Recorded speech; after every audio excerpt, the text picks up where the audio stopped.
Hello guys, Dusty here with another YouTube pickup video, and yeah, it's been a little while since I've done one of these, about 6 months, but we have found video games. We haven't found, like I think I have a pickup video's worth, to be completely honest, in 6 months, and that's kind of the difficult thing with the recent trend of finding games. It's just that I haven't been finding many, so doing pickup videos has been, like, one of the things that is required for pickup videos is finding video games. So yeah, we've been missing that part, essentially. So you know, what can you do? That, and lately as well, I've been spending less money, and the reason for that, I went over it in my life update thing, which I've also I'm going to go ahead and plug that now. If you like seeing, you know, what's going on in the life of Dusty Do, that's where I'm going to go through all that stuff, is in a separate life update video that I've already recorded. But yeah, I'm going to be spending less money because I'm saving up for a house. So, yeah, that's, the houses are a little expensive, so not going to be able to buy, like, tons of new game stuff. I mean, these limited run game Persona games have been killing my wallet. That and the limited run Persona games, as well as the $200 Persona 3. By the way, Persona 3 Reload, that's a thing. Spoiler alert, I am going to be picking that up. I've got the PS5 version pre-ordered, so yeah, of the collector's edition. So I've actually got multiple, so fortunately was able to get that pre-ordered, and I should be pretty secure in getting it between, like, I pre-ordered it from multiple retailers, because nowadays it's to the point where it's like, I hate doing it. Like, the thing is, I hate doing it, but I'm also not going to have another Legend of Zelda Master Edition situation, which, for those of you who don't know, I only pre-ordered one of them. I probably could have pre-ordered more of them. I pre-ordered one from Amazon. I think the truck that those collector's editions were on got hijacked or something like that. So I ended up not getting a Legend of Zelda Breath of the Wild Master Edition, which sucks. I'll just be completely honest with you. But that whole thing was a fiasco, honestly. But yeah, yes, that's $600 that I'm never going to see again. Between the Persona 3 Collector's Edition, Persona 3 Portable Collector's Edition through LRG, the Persona 4 one, and the Persona 3 Reload Collector's Edition. Yeah, it sucks, but what can you do? But yeah, and that, and like, it really bothers me that it's also LRG, of course, and I dislike LRG, so I have to give them money just to maintain my complete collector's edition collection of Persona games in the US. Really sucks, but I mean, like, I'm not going to deprive myself of having that full collector's edition collection just because I dislike LRG. But anyway, that, and they're doing this launch in a way that's ethical, at least. So that's good. They're doing it open pre-orders until, I think, November 10th or whatever for the Persona 3 one, and December 10th or whatever for the Persona 4 one. So yeah, at least that's good that they're doing open pre-orders. But other than that, there's a lot of reasons why I don't like the company. Like, I mean, really too many to list. But yeah, I'm not going to deprive myself of having, you know, every collector's edition Persona game either. So what can you do, right? But yeah, anyway, into the pickups, now that we're 4 minutes into the video. And by the way, these are going to be in no particular order, just because, honestly, this is over the course of the last 6 months. It'd be very difficult to maintain a continuity order of video games over the course of that time. So we're just going to kind of show you what I got. There you go. But anyway, for one thing, we got this guy right here. Let's see if we got any battery charge in it. I haven't been playing it recently. No, I think she's all dead. But this is the Legend of Zelda Special Edition OLED Nintendo Switch, which I have the box for right here as well. I got this guy from Target. So it was retail minus the 5% off from Red Card. That I might have had another Circle discount or something like that on it, but I was kind of deliberating. Like, I wasn't intending on getting an OLED Switch, okay? Wasn't intending on getting an OLED Switch. Then I saw how awesome this one looks. And I was like, okay, yeah, they put the work in for the collector's edition. I'll go ahead and buy it. I'll go ahead and spend the $350. And honestly, played Tears of the Kingdom on it. And, yeah, we'll talk about Tears of the Kingdom.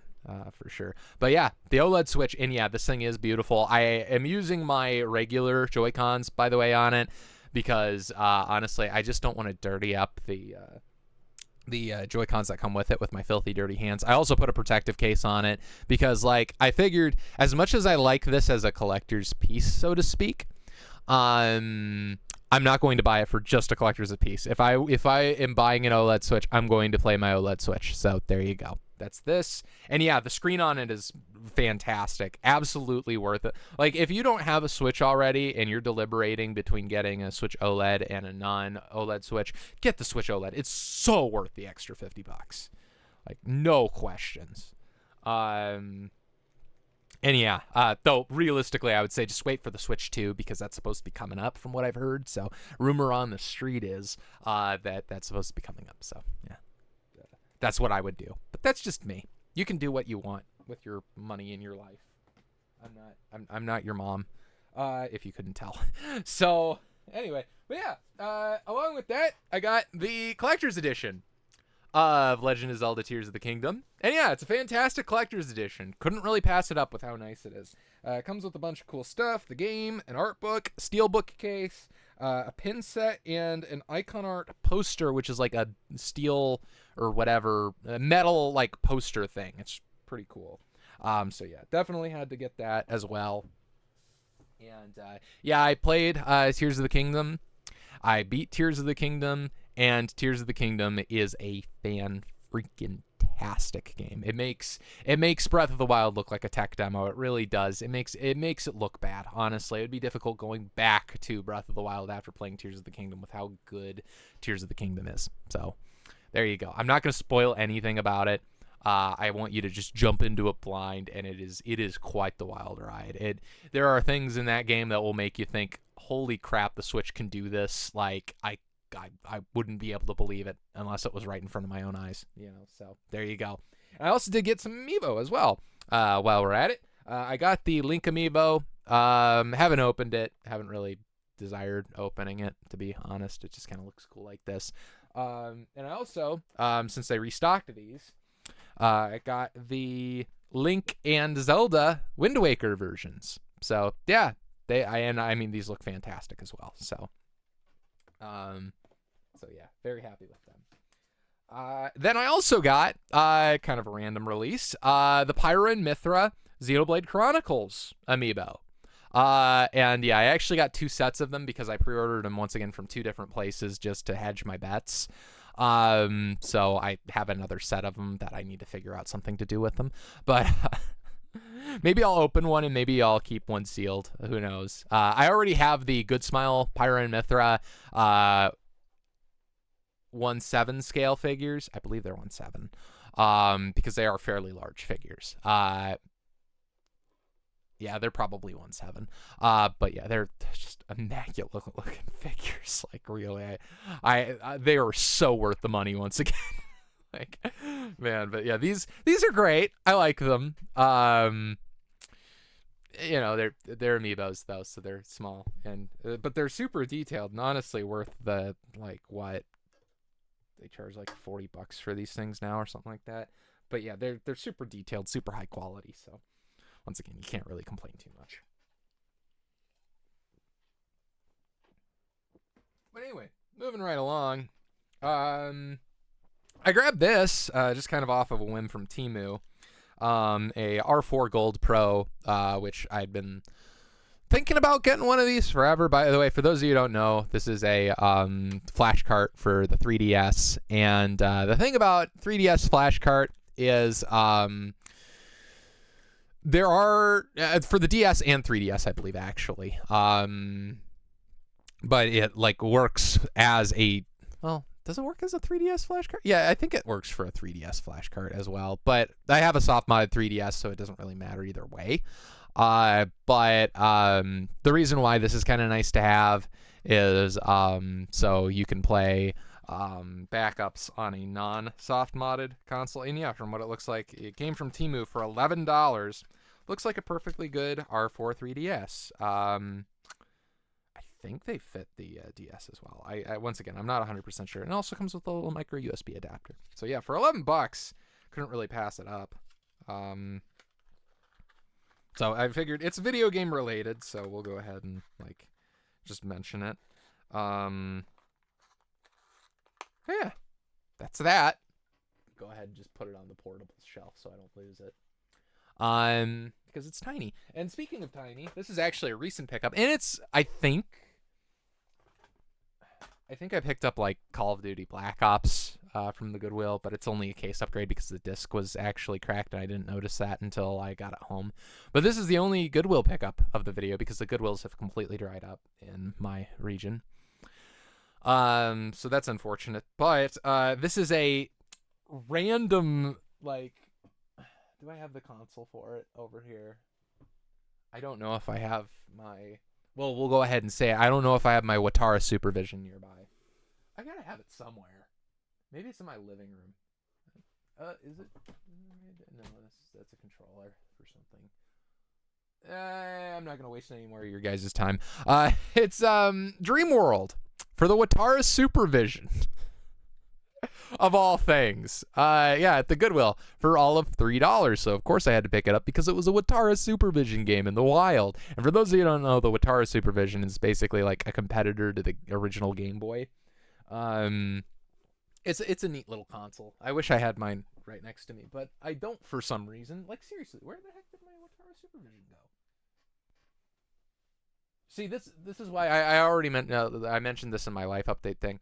And did I just mention it? I think I just mentioned it, but I'm planning on moving. I'm planning on buying a house that's like 3 times bigger than this one, hopefully. So hopefully I will be able to keep my stuff organized so I don't lose my Watara Supervision. But yeah, this will also go on the portable shelf. I figured just go ahead and knock this pickup out. And by the way, big shout outs to Gunstar Hero 777, I believe is his name on YouTube, or Gunstar Heroes on twitch.tv/Gunstar Heroes for giving me a Watara Supervision in a like Christmas Secret Santa thing. So that was really cool. It's still one of my favorite gifts I've ever received. Freaking gnats ruining this little moment of thank yous. But anyway, yeah. Watara Supervision, Dream World. What's not to love, really? I mean, come on. We're just going to put that right up on the portable shelf. He also gave me some other Watara Supervision games as well that I totally have somewhere on the shelf. They're somewhere on the shelf. They're hard to find because they like came in blister packs. So, but I still have them, I promise. But anyway, might as well go ahead and move on to something else. That's just a cord. We don't need to talk about a cord. Let's talk about this. So, for a scaler for retro gaming, I have used a Micom Soft XRGB3 for a very long time now, and my XRGB3 is showing signs of screwing up, so to speak. It won't turn off, right? Like, it automatically turns on when you plug it in, so, I mean, it still works, but you can't actually turn it off. Then, I mean, the Watara Supervision, it's a little outdated in terms of some of the stuff it does as a line doubler. So I wanted a little bit better line doubler, a little bit more modern one with a little bit more zing and pep to it. So I ended up buying this guy. This is a XRG. This is not an XRGB3 because this is replacing my XRGB3. This is an OSSC or open source scan converter. Now, what this is used for is it's got a little HDMI dude on here so you can hook it to like modern displays. And it's got RGB SCART component and VGA. So there you go. You can hook a Dreamcast up to it. which I have, and I've tried it out, and this looks significantly better than my OSSC. Or, geez, I keep on mixing them up. It looks significantly better than my XRGB3 because it only line doubles. This will do up to 5x scaling. So, seriously, with the freaking gnats. What? Like, seriously, they've become a problem lately. I don't know what to do about them. Like, I take my trash out every day at this point, and they just keep coming. It's like a plague. And it's so weird because it's like practically winter now. Like, why are you still alive? You should be dead. Anyway, XRGB3. OSSC, not XRGB3. I'm keeping all of this in. I'm not editing this video because I don't have time. This is like, tried to kill one and I missed. But yeah, I'm keeping all this in because I think it comes with the charm and heart of the videos to have some bloopers intermingled in between. So in betwixt the tomfoolery of pickups. So, but yeah, tried it out and it's fantastic. What else is there left to say? Tried it with multiple different consoles as well, and it's great. The only thing that this thing cannot do that my OSXR seriously, now there's like 3 of them over here. It's like an epidemic. Anyway, they keep multiplying. But OSSC, the only thing this can't do that my XRGB3 can do is, for one, it's my XRGB3 is an actual scaler, so it is an actual scaler. So, it for those of you who don't know, the difference is basically the scaler processes the image into a higher resolution, whereas this guy just literally takes the signal and it just doubles it, so it's virtually lagless. But anyway, it doesn't do composite. Or S-Video, and I need composite and S-Video because I still have a lot of consoles like my Atari 7800, my NES, my Turbo Duo that are still locked to composite. So I ended up buying this guy as well. It's a little add-on companion board for the OSSC, and what this does is you could just plug it straight into your OSSC. You can stack them on top of each other like this too, and you can plug in composite stuff into your OSSC, which is kind of nice. And I figure even when I end up eventually RGB modding an NES and RGB modding my Turbo Duo and RGB modding my, well, I don't know if I'm ever going to RGB mod a 7800, but I don't know if, I think you can, but I don't know if you can or not, honestly. I've already composite modded it poorly, okay? So there you go. That was in the early days of my modding acumen. So yeah, it is what it is. It works the last time I checked anyway, so at least there's that. But yeah, these are definitely nice to have to replace my aging XRGB3, which is now basically a collector's piece. So yeah, I have it complete in the box. I bought it for like $80 as is because the power supply was defective, so I just built a new power supply for it, and now it used to work perfectly. Now it doesn't turn off, so who knows what's wrong with it. But anyway, I got an OSSC in the add-on board, so it does everything I need it to. And I plugged these guys into my LG C2, and honestly, like, I don't know if I'll say it's Sony Trinitron CRT monitor quality, but it's really close. Like, it is really good. It's gotten to the point where I've moved a lot of my consoles just out to my living room on a cube shelf. And plug them in when I want to play them, because I haven't done a proper setup, because once again I'm moving in a couple months, so what does it matter anyway? Why would I go through the effort of spending like multiple days setting up my consoles exactly the way I want them just to have to tear them down and do the whole same thing again when I move? But who knows, maybe I'll still do it just so I know how everything goes together. We'll see. But anyway, there's that. That's a pickup thing, I guess. This is from today. So I have had a Mayflash F500 fight stick now for a very long time, for about 3 or 4 years now, I would say. And ever since I got it, my intention was, and this is before I think they sold one that came with default with Sanwa parts, but I wanted to put Sanwa parts in it. I wanted to put a Sanwa joystick in it and Sanwa buttons. And because of course, like, as decent as the ones it comes with are, they're only that. They're really only decent. Like, they're not good. Like, if you play fighting, or particularly like if you play really twitchy games like Joust, you will miss inputs on the default equipment. So went ahead and upgraded this to some blue, count it blue, buttons and a blue stick. And yeah, this sounds dusty ASMR time here. Are you ready for this? Sounds lovely, doesn't it? So yeah, yeah, I got myself a upgraded fight stick. So I played a little bit of Joust. I got the parts in the mail today. Immediately threw them in my joystick, and wow, it makes a world of difference when you're playing Joust. I can tell you that much.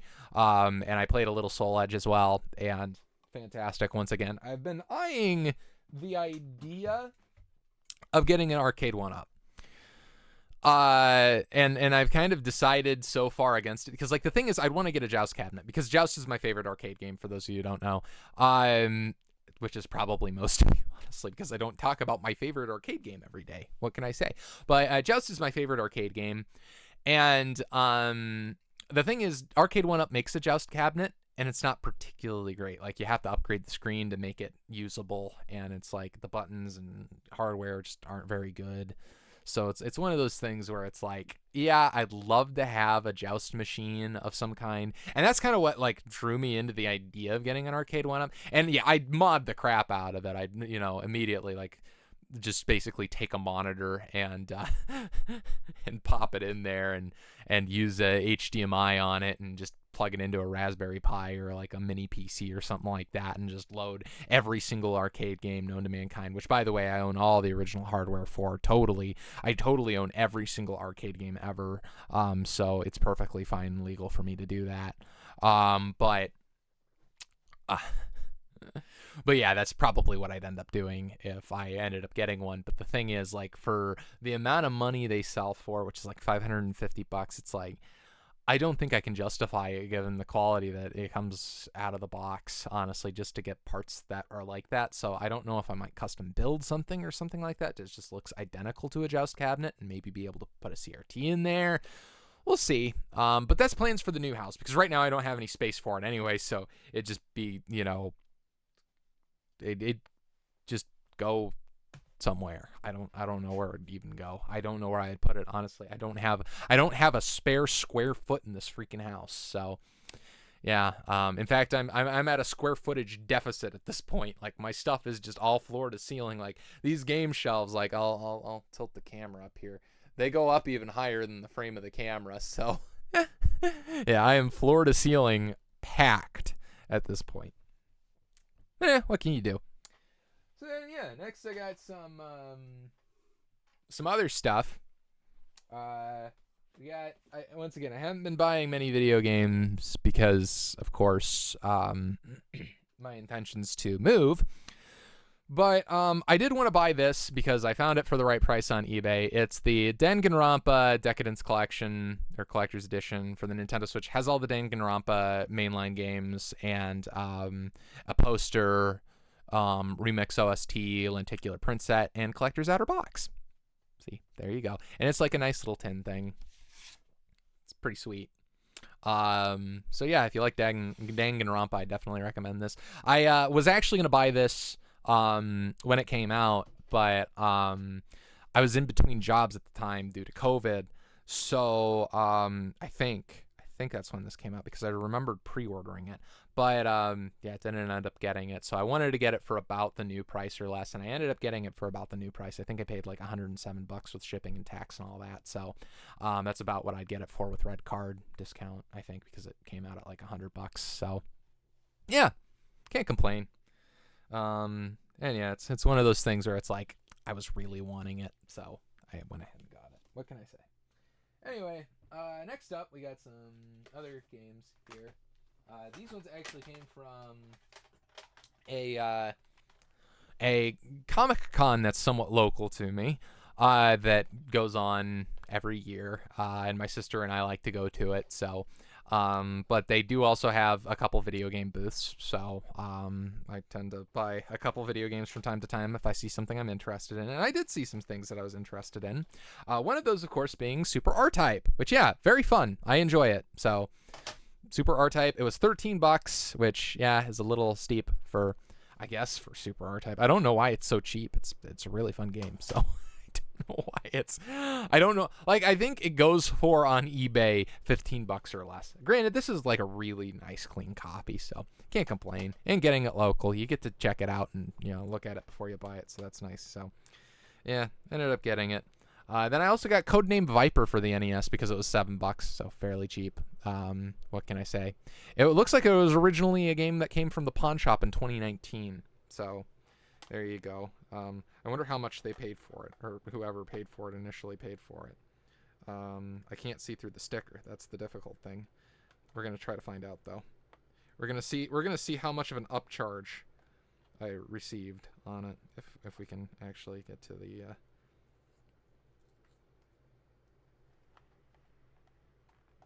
I know the label is on here.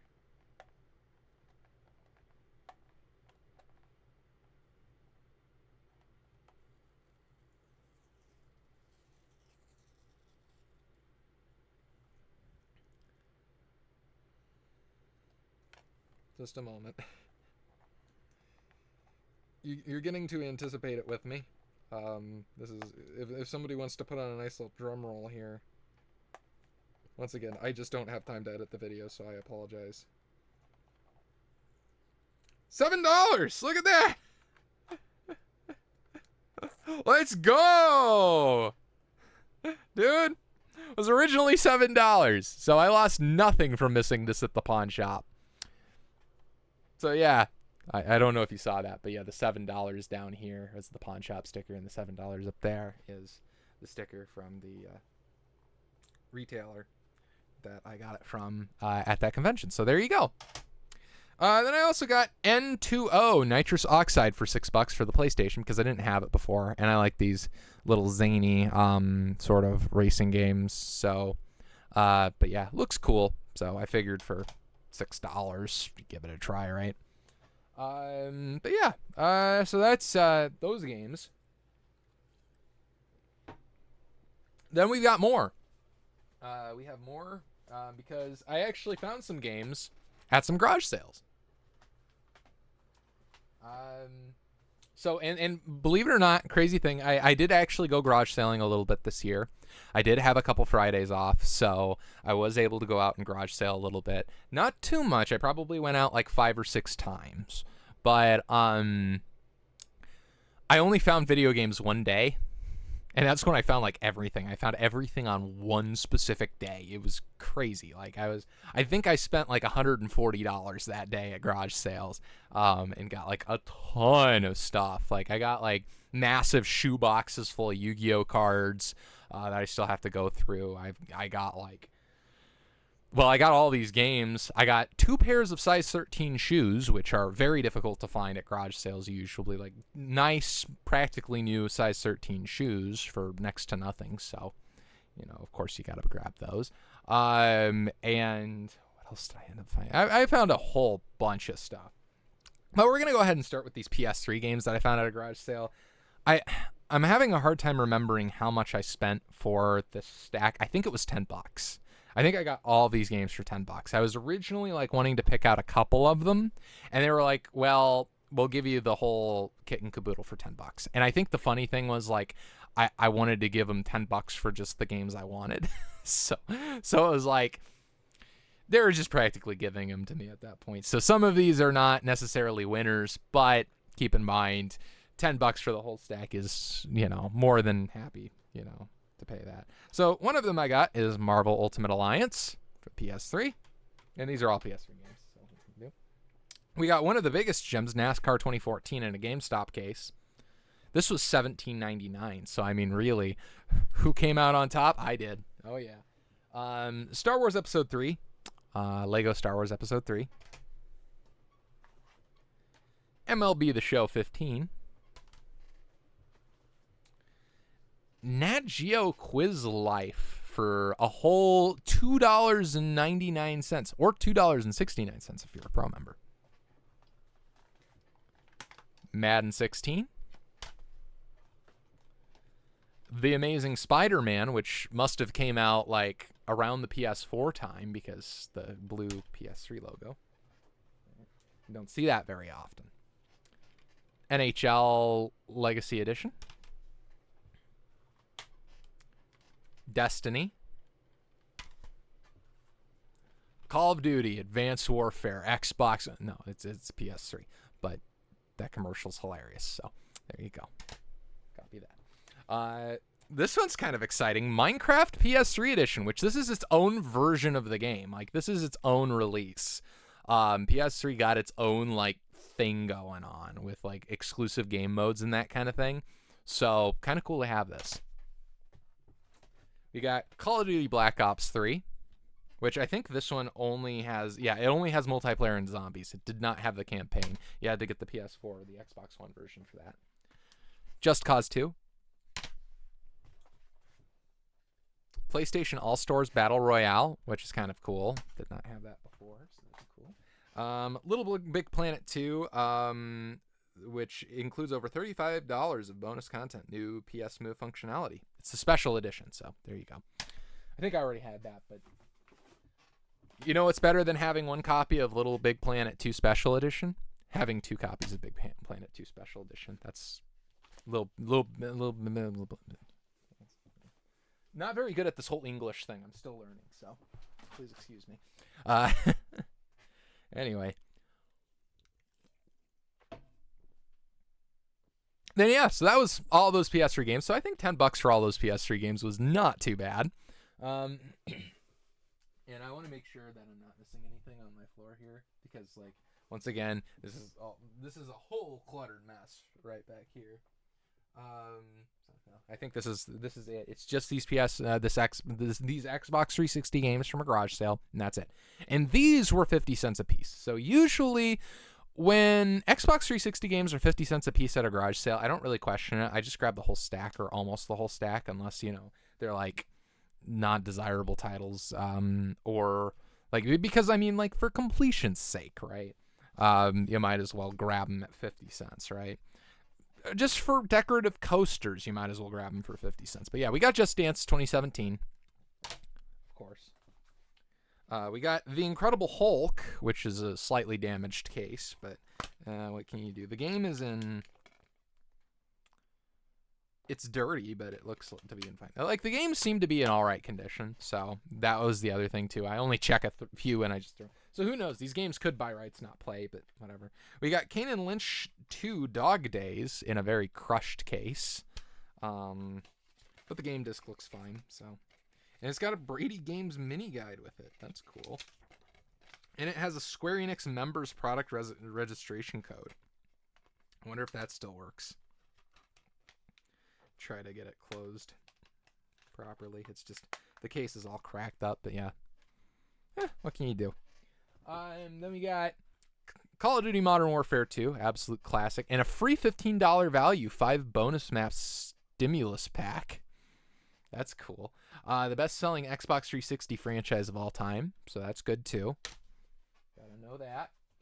We got Skylanders Imaginators, which I don't think I have any PS3 Skylanders or Xbox 360 Skylanders accessories, so that's essentially a coaster, but whatever. We got Madden 13 in a nice little foil cover. You got NASCAR 15 Victory Edition. He looks very pleased with it, so I'm of course very pleased with it as well. We got Saints Row the Third, the full package edition. So there you go. Call of Duty Ghosts. Madden 10. Call of Duty Black Ops 2. Yeah, I bought somebody's like whole childhood right here. That's crazy. Grand Theft Auto San Andreas. Platinum Hits Edition, of course. GTA 5. Battlefield 3. Saints Row 4.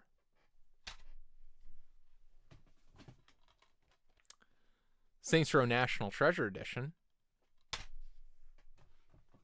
Saints Row 4 National Treasure Edition, that is. Transformers Revenge of the Fallen.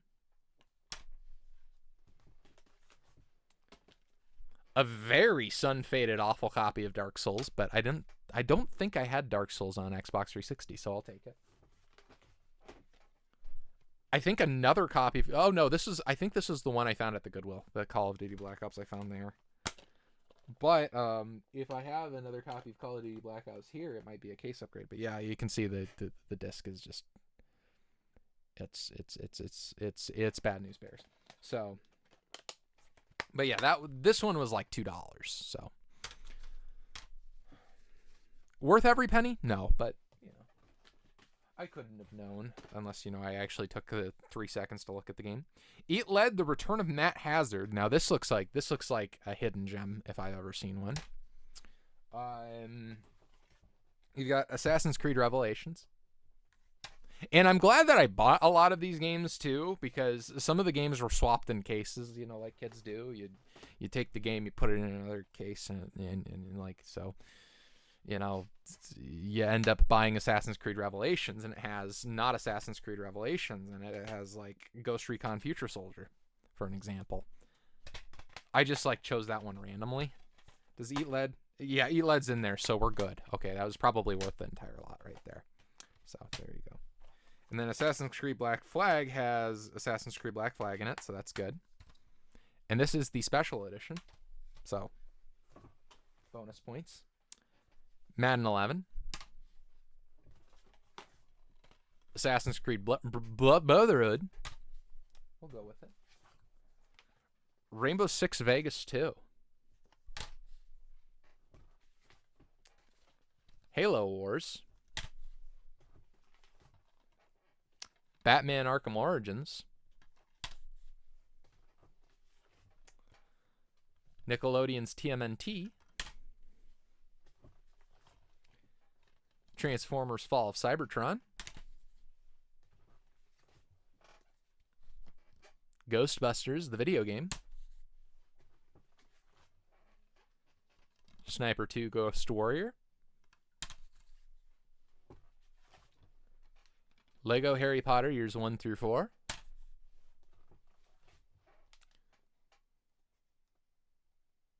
Ew. Two Worlds with Mystery Stain on it.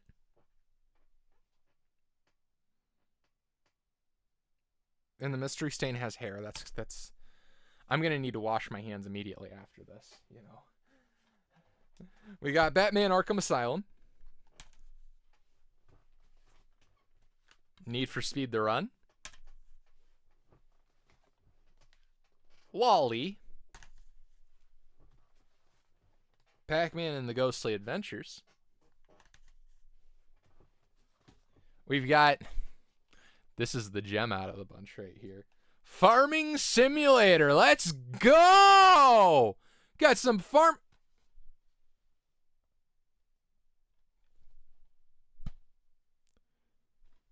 Another gnat, man.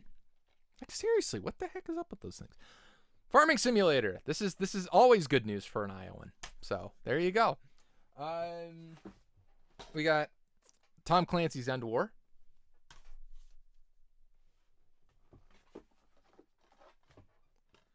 Metal Gear Solid 5 Ground Zeroes.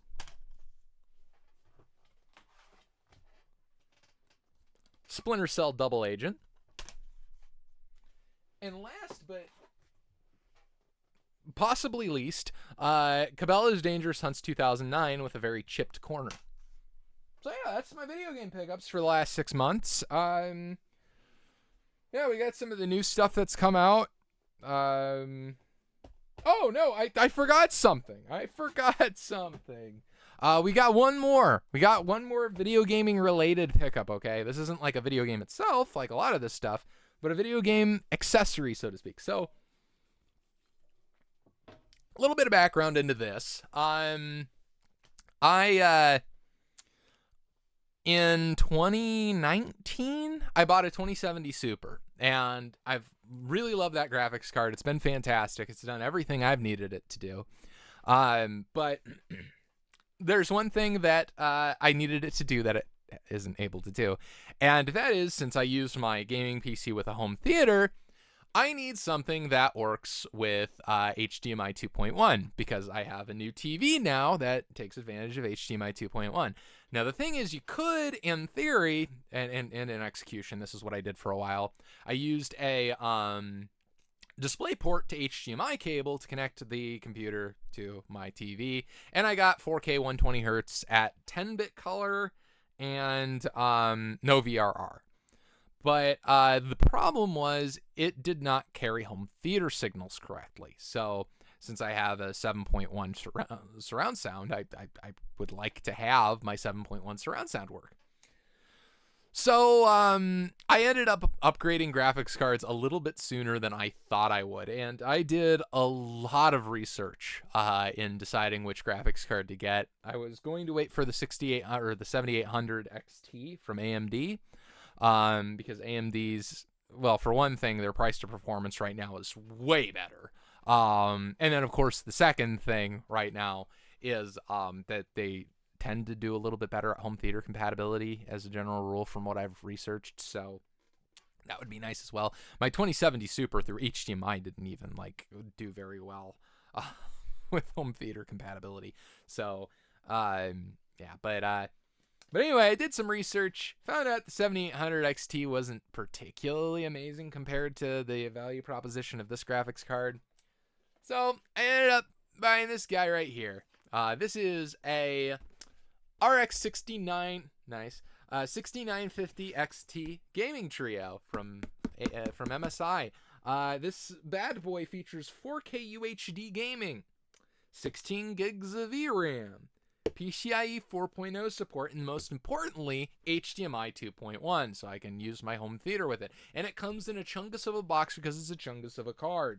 It uses three full 8-pin power connectors.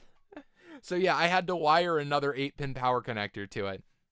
And I'm running it off of a 750 watt power supply with my Threadripper, which conventional knowledge would tell you that that's probably not a good idea.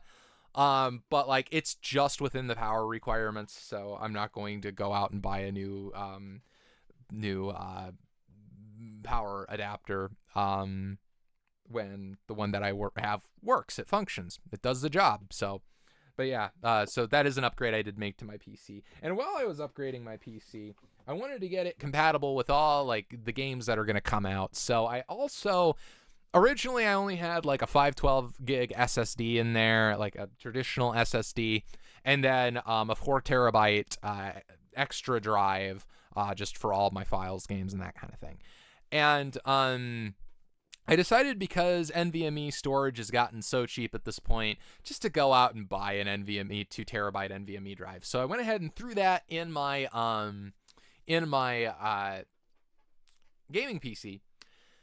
And I threw the 512 gig drive into the laptop that I'm using to record this video. And while I was upgrading my laptop, I'm like, well, I'm also going to finally upgrade the RAM in it, because this laptop comes standard with an RX 1350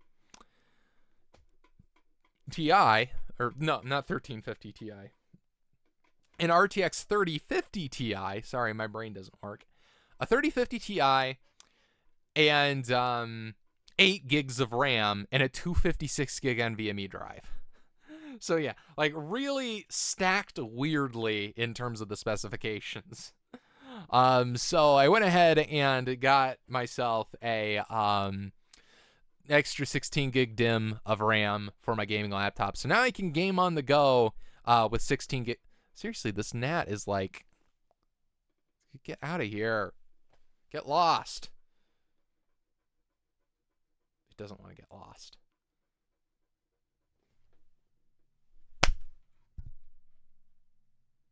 I'm not sure if that was it or not, but anyway. But yeah, I got myself a good old-fashioned RX 6950 XT.